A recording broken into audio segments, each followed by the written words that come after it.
C. Alan Lawson, presiding. All persons having business for this court, draw near, give attention, and you shall be heard. May God save the United States of America, and Florida, and this house of court. You may be seated. Good morning. Welcome to an oral argument session of the 5th District Court of Appeal. As introduced, I'm Judge Alan Lawson, and to my right is our Chief Judge, Judge William Palmer. To my left, Judge Carrie Evander. We have 3 civil cases set for argument this morning. Each side for a civil case will be allotted 20 minutes. And when you approach the podium, if you let me know, appellants, if you want to reserve some time, I'll try to remind you when you get to that point. So whenever you're ready, we can start. And I'll call the case of ELEANOR KIRSCHNER versus John Baldwin and GINA Baldwin. Good morning, Your Honors. May it please the Court, my name is Tom Houck out of Brevard County. I represent ELEANOR KIRSCHNER, the appellant in this case. This appeal comes from the denial of a request for an injunction to have a garage removed that violates a recorded restrictive covenant requiring a setback of 35 feet from Ms. KIRSCHNER's property line. The parties to this action are adjacent lot owners in Coquina Point subdivision, and that subdivision has a property owners association. The declaration of restrictions and covenants was duly recorded, and the findings of fact by the judge are basically not at issue today. We're not going to be talking about whether or not there's substantial evidence to sustain all his findings. We rely on a lot of those findings in connection with our argument. It's our contention, and we respectfully submit, however, that the law was not properly applied to the findings as made. And there are several areas, but they're all interrelated, of legal principles that we feel the decisions were bottomed in, but were not properly applied. And these involve standing, res judicata, waiver, estoppel. And the way they're interrelated is that the trial court found that Ms. KIRSCHNER had no standing to even try and enforce the reciprocal covenants under the recorded declaration. And it goes back to the old principle of what runs with the land and what doesn't. The trial court was presented with case law and distinguished it in his able findings and his final judgment.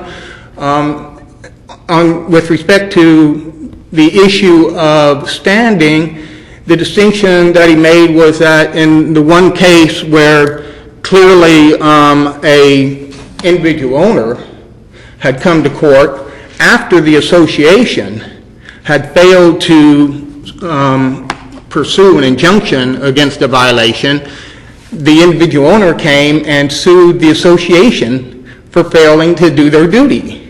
And that was after the individual owner went in and got its own injunction. The court distinguished that by saying, well, in that particular declaration, it was specifically set forth that the property owners association could go forward if the association failed to do so themselves. And I would suggest to your honors that that was simply a statement of the law as it exists. They just put into the declaration what already exists under the law, and which is necessary for any of these subdivisions that are controlled by reciprocal covenants to have any validity. What we're looking at here to a large extent is the viability of restricted covenants in subdivisions. Because what's your best case on that point? Well, I would argue, Your Honor, on the standing issues, that the best cases are Johnson versus Tush, which is one where there was a dock that was constructed, and the court found that the owners were entitled to an injunction, and they said that they have standing to enforce covenants that are made for the benefit of all. Another very close case with respect to facts is the Pelican Island case, which is a second DCA case.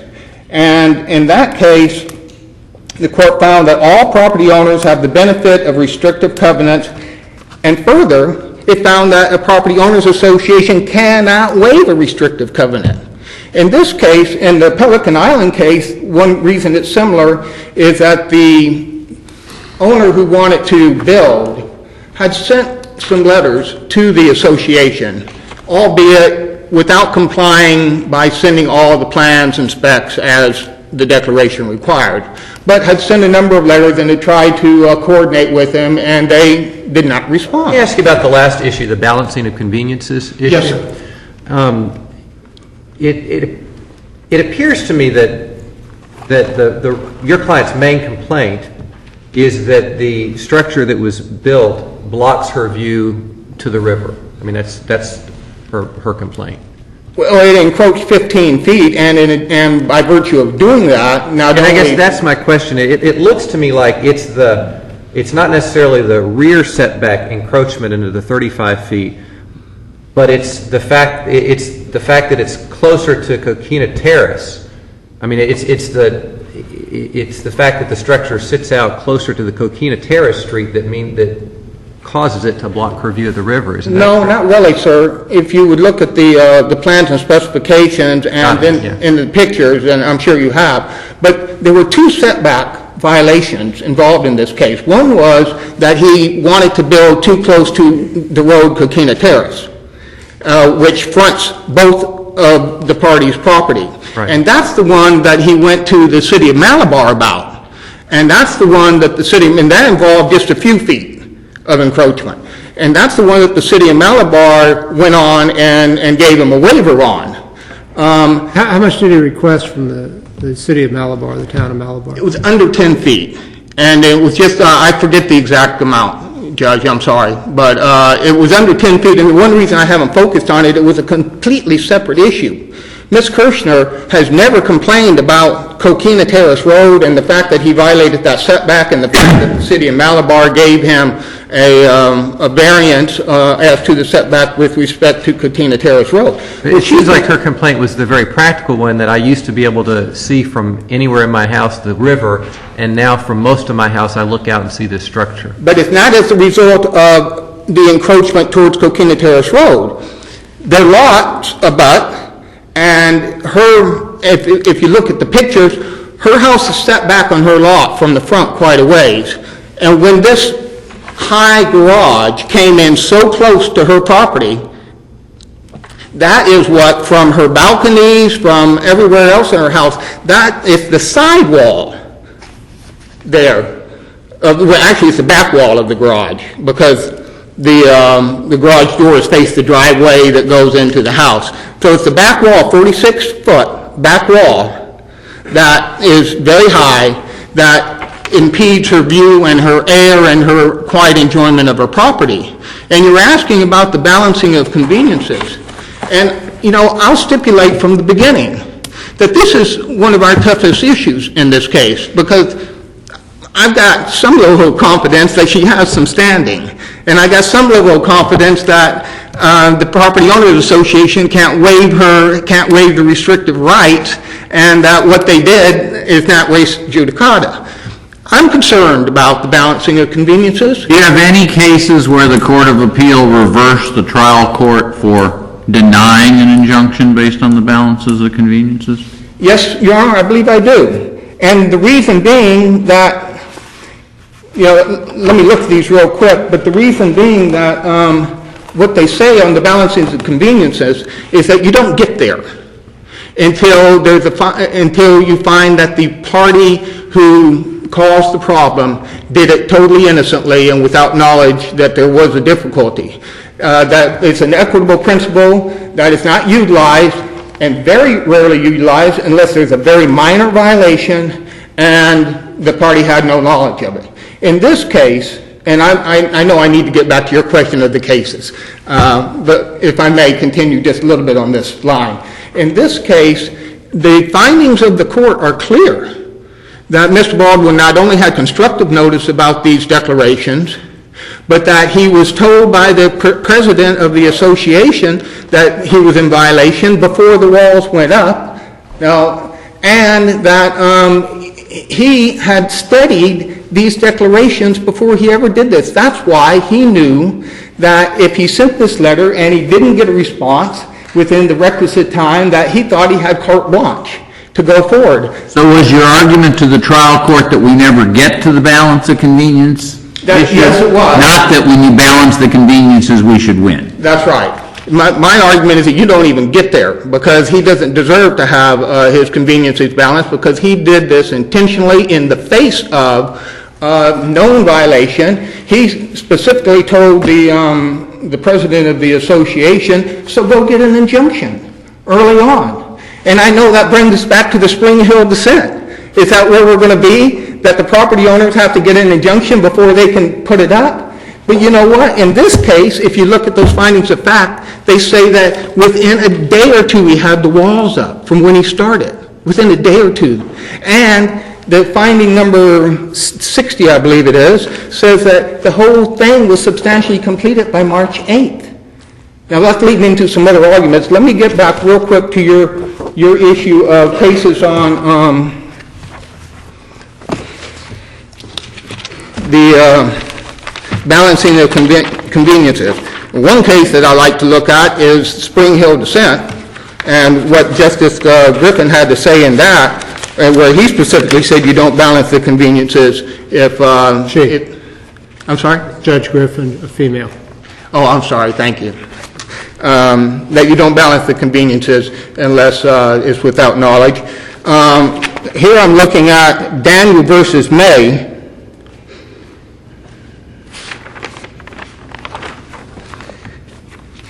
It was affirmed, the argument, so it's not a reversal as you asked me, it was affirmed, but what the court said there was that the court will order not take into consideration the relative amount of inconvenience or injury to be suffered by the parties in case the injunction is granted or refused, except in cases where the damage caused by the breach is minute.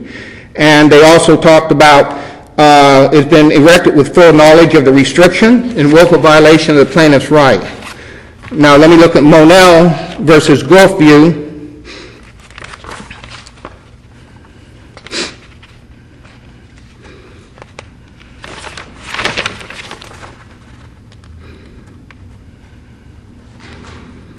This case said the balancing of equities doctrine was inappropriately applied in this case. The court should have granted an injunction requiring the removal of the speed bumps. And in the dicta, that case again is Monell, M-O-N-E-L-L versus Gulfview.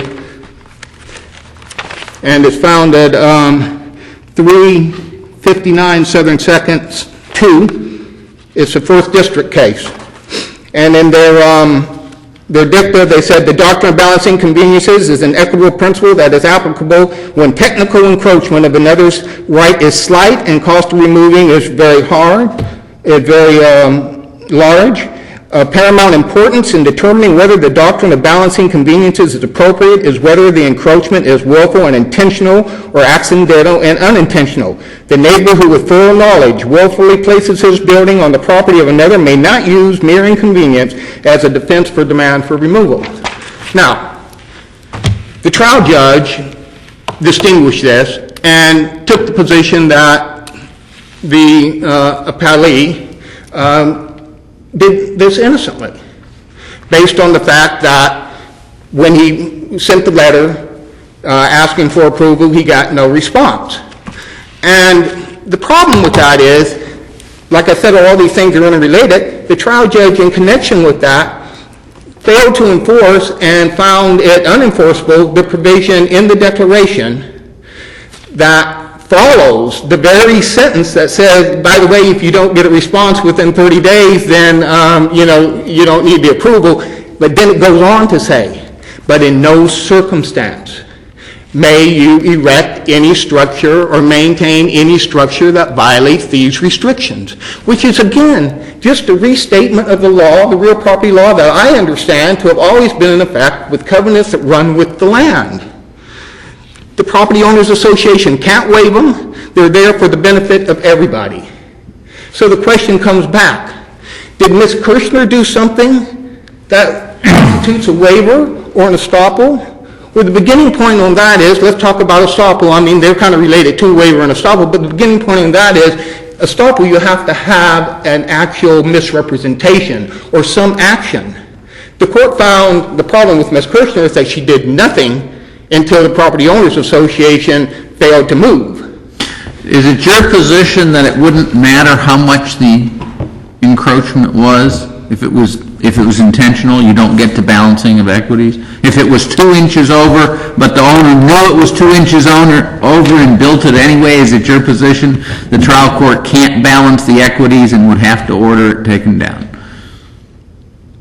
I would hate to take that position. I think the law gives me gives me some support to say yes, but I don't think it's a practical application, and the law is practical as well as being, looking at. So then does it easier. I know we're talking about. So then does it become the discretion of the trial judge to decide where it gets to a point where you no longer balance equity, somewhere between 2 inches and 15 feet? Not entirely, Your Honor, and I know this gets to the point of is there substantial evidence or is this a de novo review? I think it's a de novo review because we're talking about a legal principle when you're talking about balancing the equities. And there are guidelines that our cases put forth of when you should do it and when you shouldn't. You shouldn't do it when there's full knowledge. Maybe you can do it when the violation is minute. But in this case, I think it's a real stretch to say that this is a minute violation because 15 feet times 46.5 feet is over 620 square feet. That's a small house sitting in the setback area. That's more than most pools are. That's like putting a whole pool there only as high. It goes up over 25 feet. So I don't think that he would have the discretion in this case to say, well, this is minute. And I have a real problem with any kind of finding that would say it was innocent without knowledge. I understand there could be arguments that there was only constructive knowledge, it was recorded but he never saw it. But the findings by the judge that he knew about it before he started. And again, the practical thing is that when he read that thing and wanted to use the failure of the association to respond to him as giving him carte blanche, the very next sentence says, but nothing can violate the restrictions. And the judge somehow found that to be unenforceable. That's entitled to de novo review too, because the interpretation of these types of provisions and declarations is a legal ruling. And it's plain language. And it's not only plain language, but it's consistent language. In these other cases that we read, this is the way that they do these. These property associations, normally when they ask to see the plans and specifications, they're doing that largely to determine whether or not there's some kind of aesthetic problem. They don't like the fact that they're painting their house pink or whatever else, or they're using the wrong kind of materials. They're not doing it to see if it complies with reciprocal covenants and restrictions that bind every property owner and that people purchase their property in reliance on and that would run with the land. And they can't waive those, and that's what that Pelican case says, that the Property Owners Association wouldn't have had authority to waive it anyways. So there was one other case, I believe, in that area. I just want to see whether or not it reversed also based on the balancing of conveniences being inappropriately applied, but I don't think it did. So you have about 2 minutes left if you want to save any time for rebuttal. I'm sorry, say it again. I said you have about 2 minutes left if you want to save any time for rebuttal. Yes, thank you for that.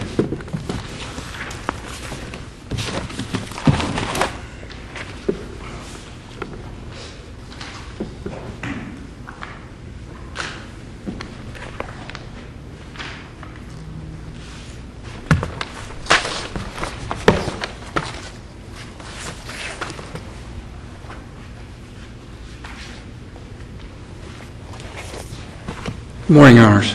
If it pleases the Court, my name is Alan Whitehead, also from Melbourne. I'm here representing the appellees, Mr. and Mrs. Baldwin. Mr. Baldwin is also present and sitting at council table.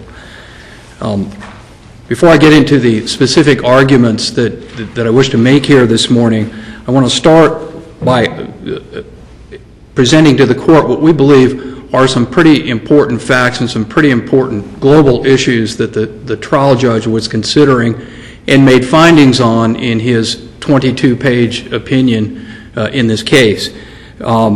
First of all, it's that the Baldwins, Mr. and Mrs. Baldwin, in seeking approvals for the structure that they constructed, did everything that they were supposed to do pursuant to the documents of both the association and of the town of Malabar. Well, let me ask you, the town of Malabar, was that variance the same variance which was the subject of the lawsuit?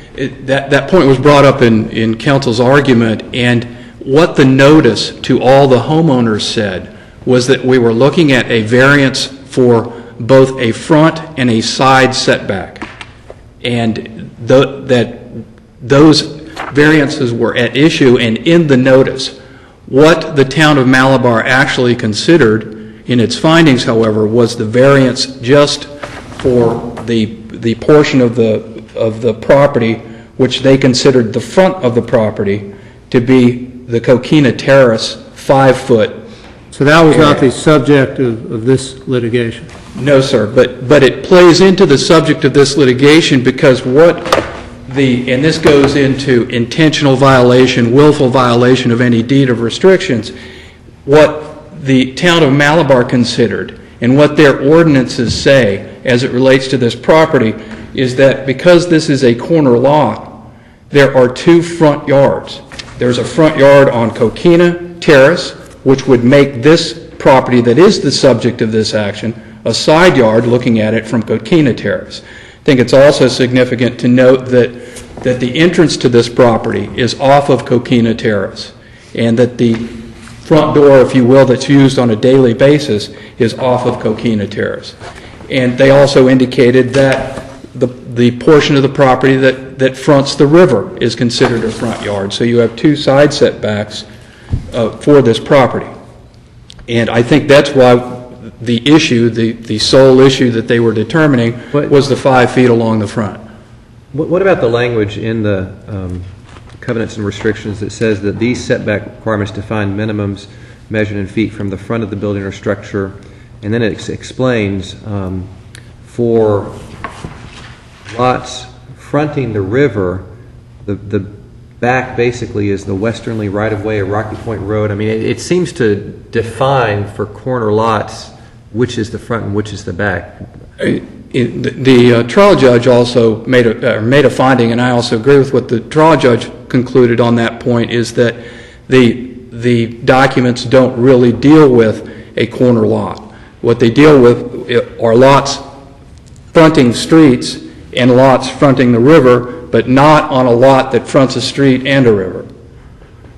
So that because of that, it's not clear from the documents what's the side yard and what's the backyard. Well, it has two different, it doesn't talk about, it just says, here's the rule for lots without river frontage, and here's the rule for lots with river frontage. So it seems to treat the front of the building as, the front of the lot for river frontage lots as that facing the river. I don't see how you can read that differently. Maybe I'm missing something. Yes, sir. I mean, I think I understand your point, and I think that that's ultimately why Judge Earp determined that the front of this property and that the property at issue, the property between Ms. Kirschner's property and Mr. Baldwin's property at issue, was the back area that should have had the 35-foot setback versus the 20-foot side setback. But the court also concluded that it wasn't clear from the documents, and I think he made that conclusion to support his decision that this was not an intentional, willful violation of the act. The trial judge found your client violated the deed restrictions in two ways. I think they had alleged 4. The trial judge found no as to 2 and yes as to 2. Yes, sir. Had held more than 4 cars in the deed restriction. Are you disputing the trial judge's factual findings? We have not done a cross notice of appeal, Your Honor. No, we are not. Okay. Let me ask you on the standing issue.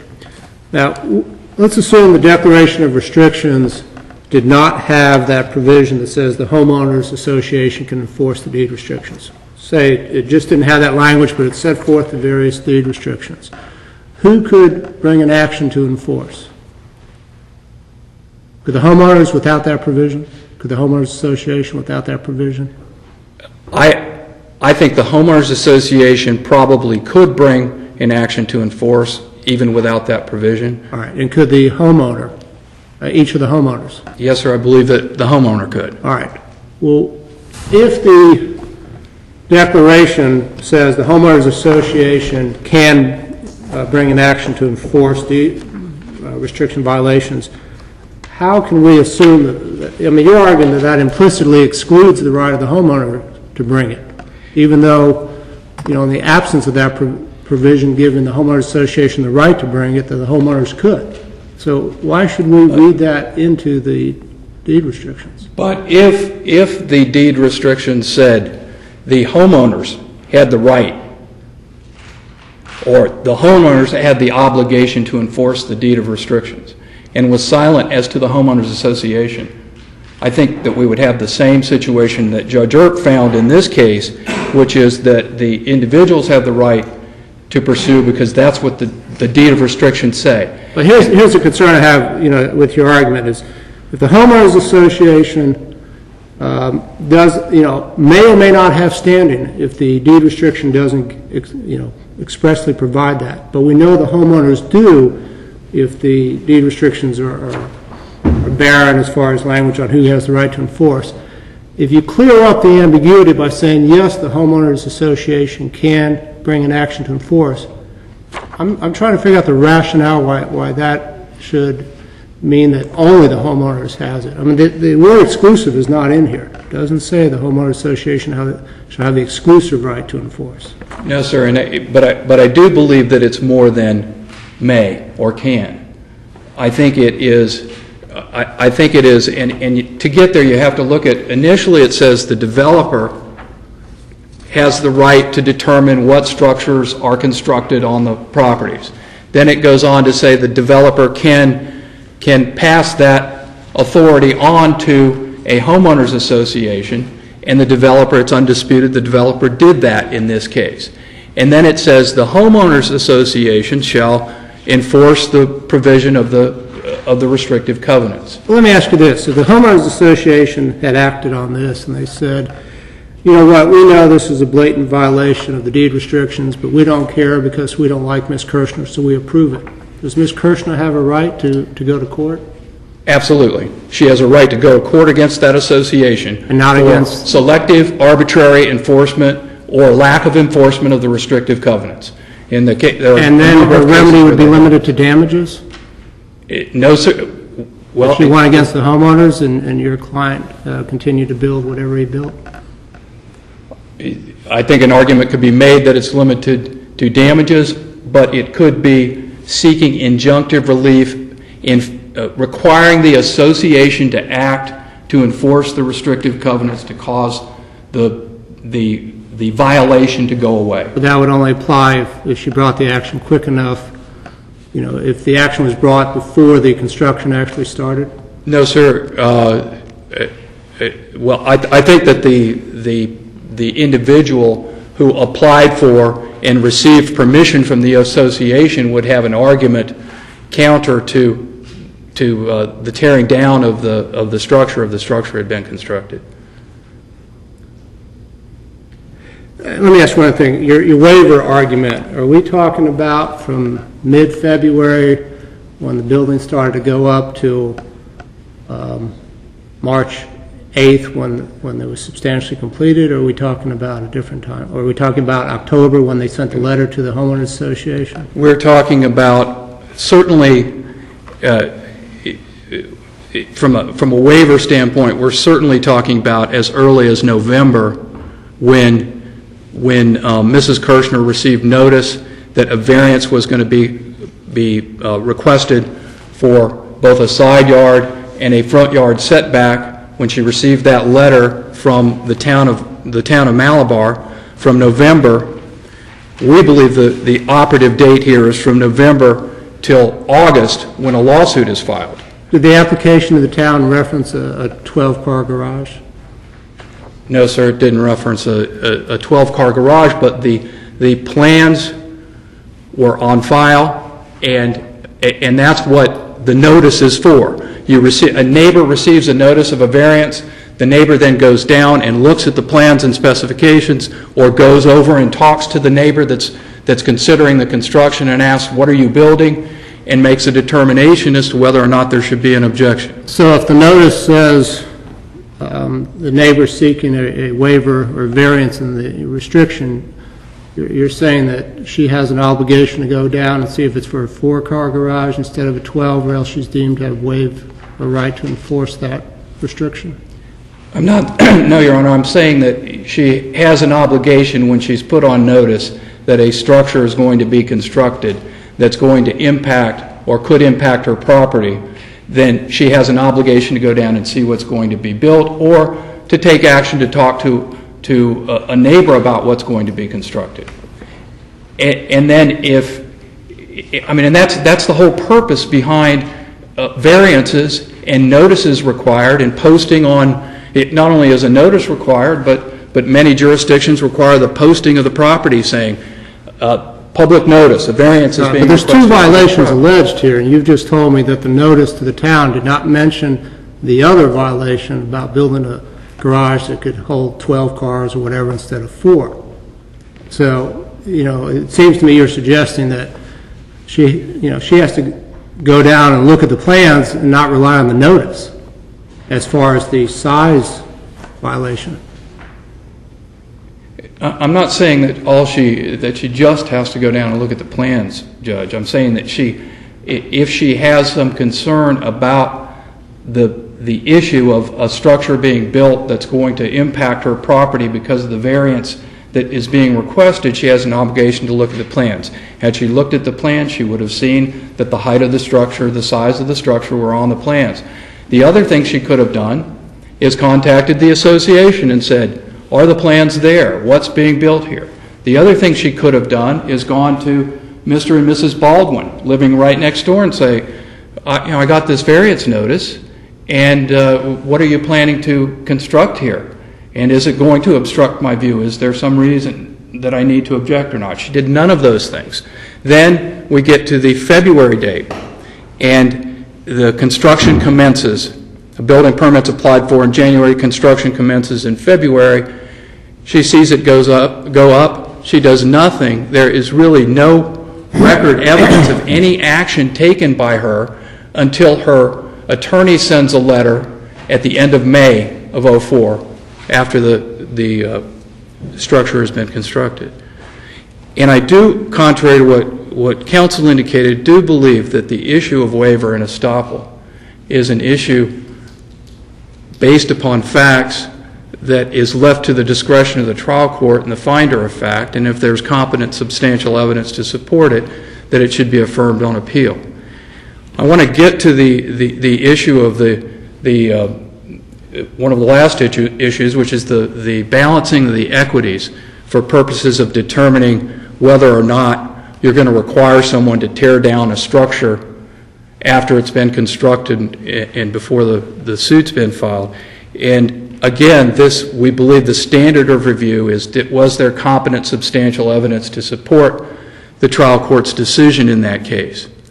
The trial court's decision on how he balanced the equities, or the decision on whether or not to get to the balancing of equities test?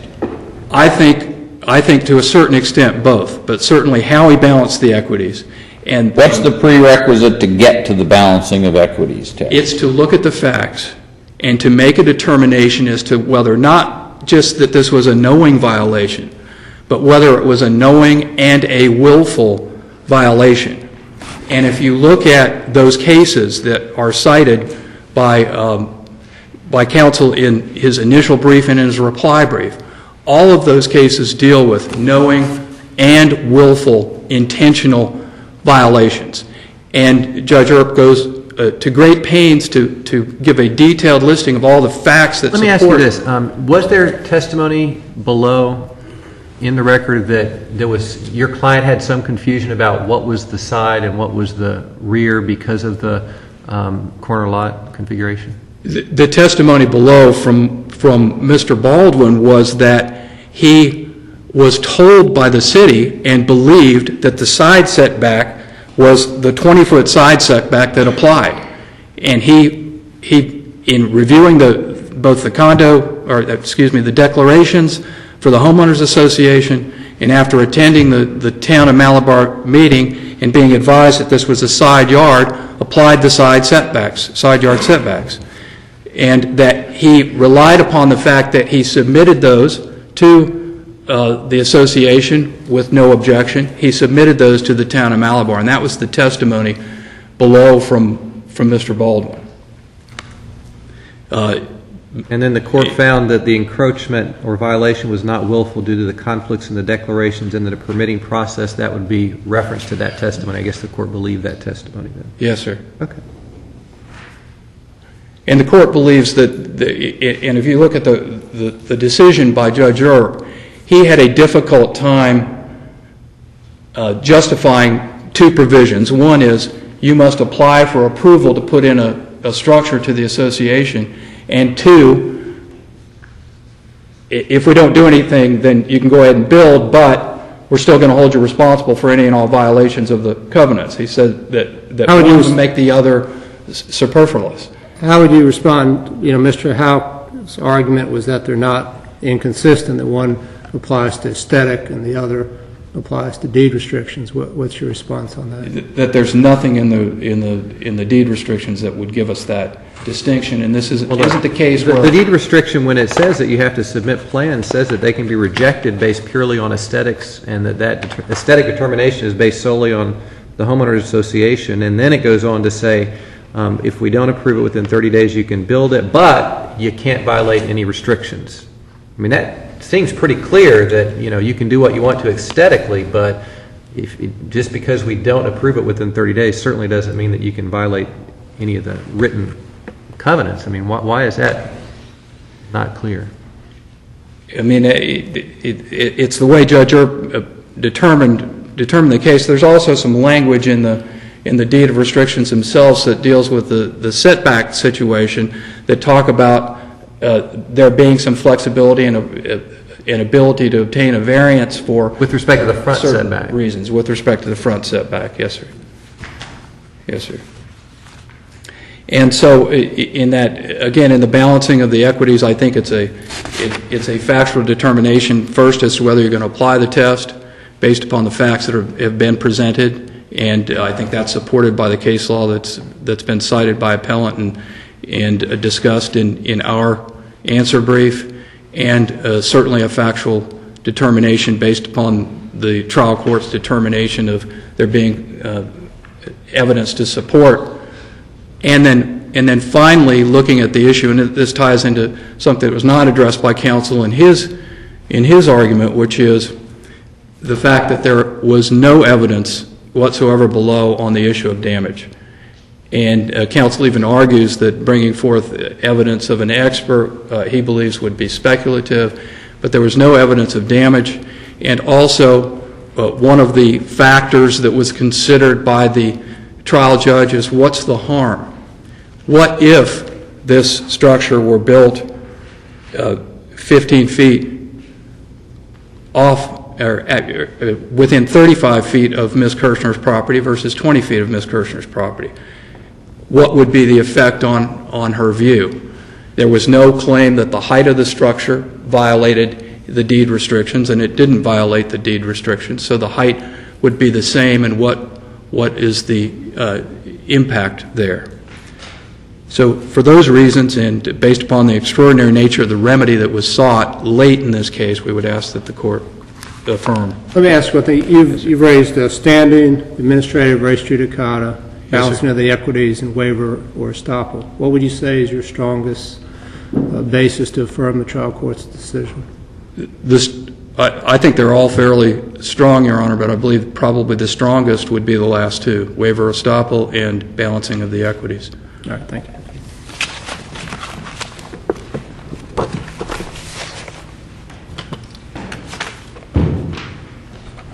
Thank you. A couple of real quick things. I know I only have a couple of minutes. First of all, Judge Lawson, with respect to balancing the conveniences, if you get there...